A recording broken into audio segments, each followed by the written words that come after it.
Welcome to part 1 of 2 videos where I talk about sanding.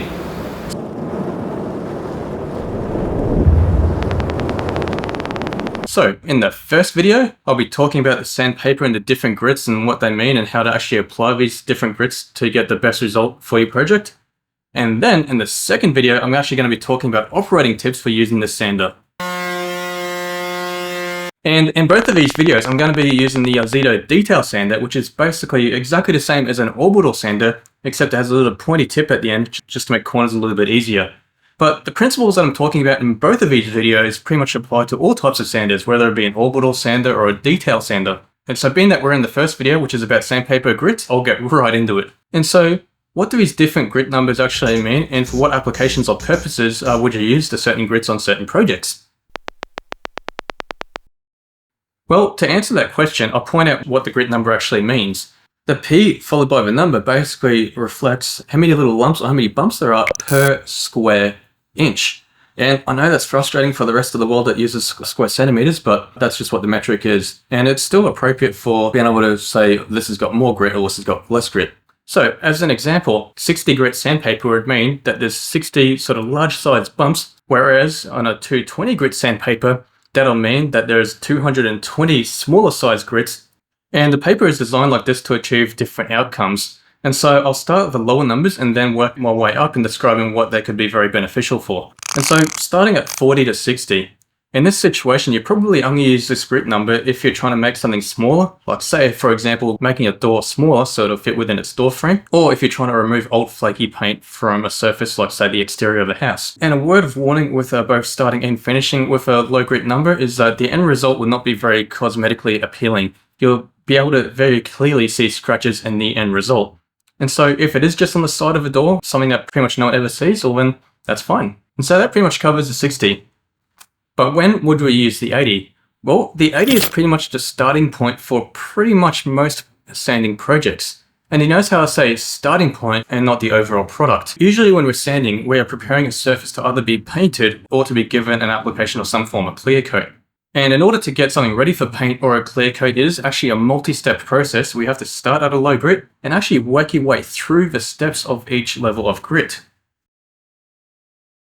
And the reason why we have to do it this very slow and painful and seemingly inefficient way is because when we sand away with 80 grit sandpaper, it'll actually leave behind scratches that'll be visible to the naked eye. And so to get rid of those scratches, the quickest and most efficient way to do that would be to use the 120 grit sandpaper. But unfortunately, the 120 grit sandpaper also leaves smaller scratches that won't be visible to the naked eye, but you'll still be able to see under certain lighting conditions. And so then in order to get rid of the scratches that you created with the 120, you'll then have to use the 180, which would pretty much get rid of the scratches that you can see from most lighting conditions. But if you just want to be 100% sure about that, you can get rid of the scratches that the 180 made by using a 220. So here's a question. Let's just say that you want to sand a project and you want to get it to a 220 grit standard at the end result. Why can't you either just start at 80 and then jump straight to 220? Or why can't you just start with 220? And instead of telling you the answer why, I think I'll actually show you the answer why, as the old expression goes, that a picture is worth 1,000 words. Here in this picture here, let's just say that you created some very deep scratches using this 80 grit sandpaper. But if you then try to skip to the 220, you'll have to be sanding for what would seem like an eternity to eventually wear down those scratches that the 80 created. However, if you went to the 120, it'd actually wear away the 80 scratch levels pretty quickly.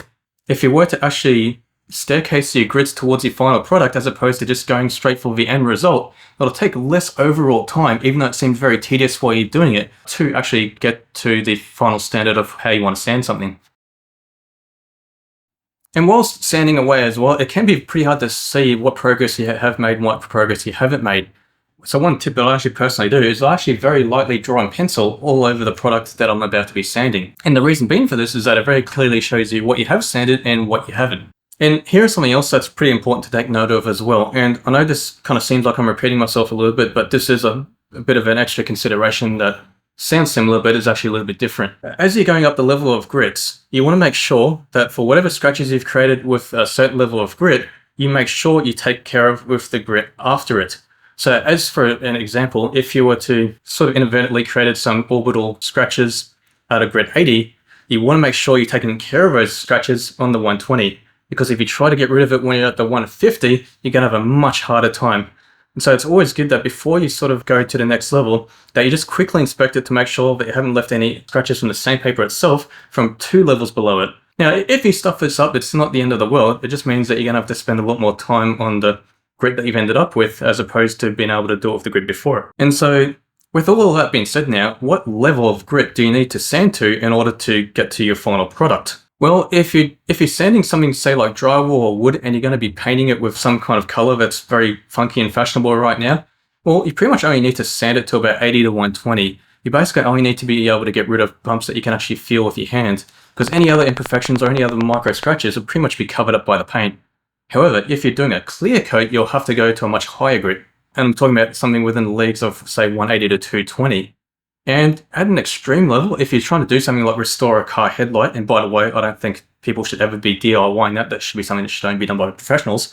But let's just say for whatever reason you were doing that or trying to restore some clear plastic, you probably need to be dealing with grit levels of approximately about 600. So that's sort of like the ultimate as far as making something incredibly smooth.